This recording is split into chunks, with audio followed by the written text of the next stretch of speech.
We thought the Denver Broncos may be dead, right? But Yep. here comes Bo Nix, and there they go. Right. Plug and play 16 as we transition over to another rookie quarterback who played really well as the Bucs rolled the Bucs. Plug and play 16 says, hey, Chris, Ahmed and company, damn okay. Sean Payton and Bo Nix, let's F and go. Showed great glimpse into the future of what this offense can be. And in my opinion, Bo Nix is in the first half with the best half of quarterback rookie. I screwed that up there, but he thought it was the best half he had seen. Now, that was before Jaden Daniels played, too. So It was the first half. It was the best rookie half he had seen yet, is what he was saying there, basically. Correct. Yeah, and he does deserve a damn okay. So you did a deeper look at what they right. did offensively Right. with Bo. What impressed you the most about what he and Sean Payton did in that game? A little bit of like something we've talked about, right? Where I think there's this little psychology of, and I don't think it's necessarily right, where it's let's be simple and run these simple concepts and things he's comfortable with, right?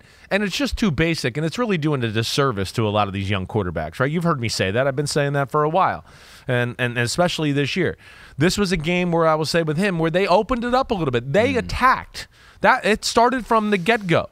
I mean, from the get-go, they said, wait, we have a beautiful, it's one-on-one. They said, let's stop worrying about trying to find a 5-yard completion over the middle or something like that. He's one-on-one. Throw him a go route or his back shoulder. Read it as you drop back. Throw the appropriate play. The second play, a deep play-action pass that attacks. Now, he doesn't throw it deep. He goes to the check down. But nonetheless, the first two plays of the game sent a warning shot to Todd Bowles and company like, hey, if you think you're going to do all this blitzing and stuff today, we got something for you. We're coming if you think you're going to play that aggressive. And I think it set a tone, and it got Bo Nix in a rhythm early and made him feel better. And like I always talk about, when you attack, in a lot of ways, it's easier for the quarterback. When you're going, let me give a bunch of all five receivers 6-yard routes, it's hard. There's no holes. There's no windows. The throw's got to be precise, or if the ball gets tipped in the air or anything, it's intercepted. This gives it, opens the field, allows the quarterback to see. And then what I always say with the downfield throws, especially off play action and stuff like that, it gives the quarterback room to move and run too. And he's a very good scrambler and all of that. They attacked on offense for the first time this year with Bo Nix. It was the first time they had a pass-first mindset in any football game. That was the big thing.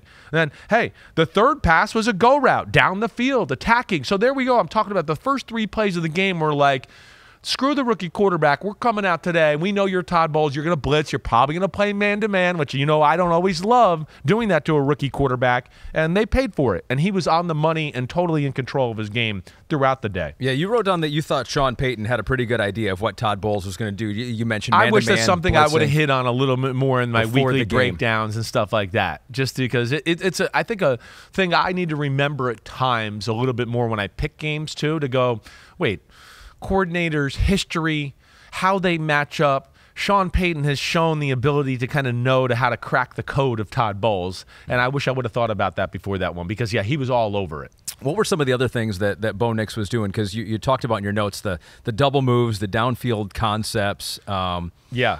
What he did specifically with a little bit more expansive playbook. I think that he made a little effort of, the double moves, and again, the attacking theme is what I'll say. Yeah. Keeping people in to protect a little bit more than you might see normally, right? They protected well, and I think he had a good feel for also into that discussion of Bowles of like, ooh, I know him. He likes to blitz in these situations. This is the time I'm going to call the pass protection to keep the extra guy in and do that, right?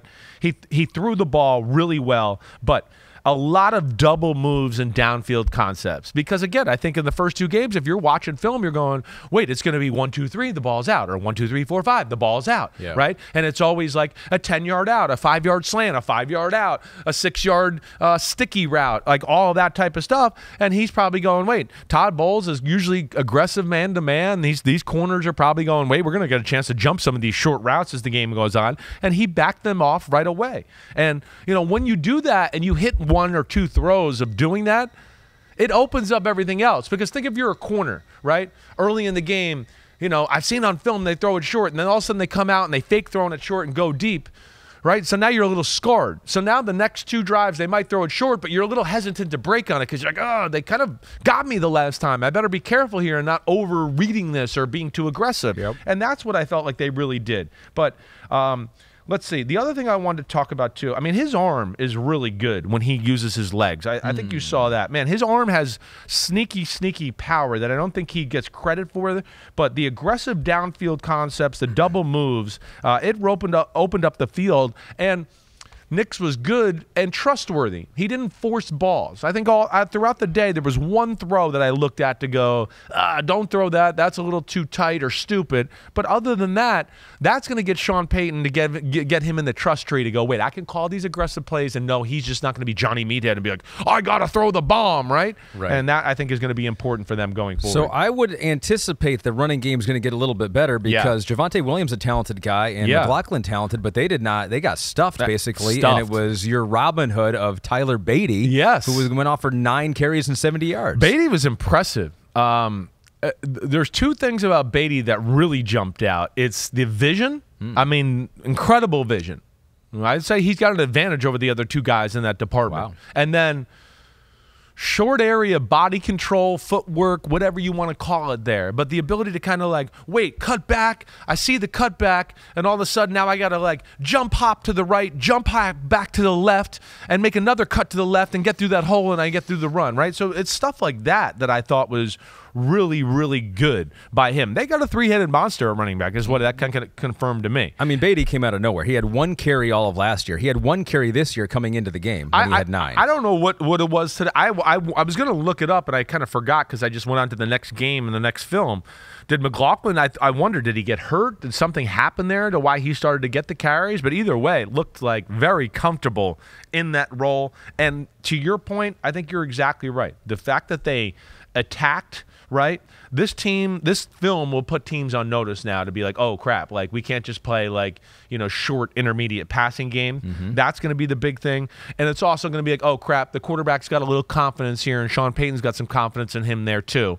So we better be careful about being too aggressive on defense or attacking that way. And I think it's going to lead to, you might see some softer defenses to where now they can get the running game going and start to tie it all together. Big win for the Broncos on the road. Awesome job by Bo Nix. Awesome job by Sean Payton in saying, wait, we got to attack here a little bit. I'm being too careful, and I'm not helping this kid out enough by doing that. Will they have a plan for the Robert Saleh and the New York Jets defense? They are 7.5-point underdogs in that game. Well, this is going to be rough. I mean, we know how good this D is. How confident are you? Yeah, if you're Bo Nix, I'm saying, it's like you go, you got he's that gonna confidence. Go in. He's going to go in with confidence, yes. Yeah. But this is going to be a different struggle this week. And this is a game where big plays will not be easy, right? Hopefully they can attack, but it's one of those games when you play this defense, you're happy if your stat line is 20 for 26 for 220 yards. It's not going to be that way. This is going to be a chip away type of game. You can't hold the ball too long. You'll get strip sacked, fumbled. They don't let you throw the ball down the field a whole lot. So you got to take a lot of precise, great decisions, 6- and 7-yard throws. That's how you move the ball against the Jets. And we'll see if he has the discipline and Sean Payton has some schemes to dial it up and expose the Jets that way. I'll tell you what, I'm not going to bet against the Broncos because that's been a trend in the NFL this year, is that the underdogs have been quite successful. They really have. Yo, homies, thanks for watching. Yeah, it's time. The NFL season is here on Chris Simms Unbuttoned. You can hit subscribe to get all the weekly picks, plus our Sunday recaps as the games are happening. Oh, you know it. Nobody does that better than us. Thanks again for watching. Remember to subscribe. Peace out. We'll see you next time on Unbuttoned.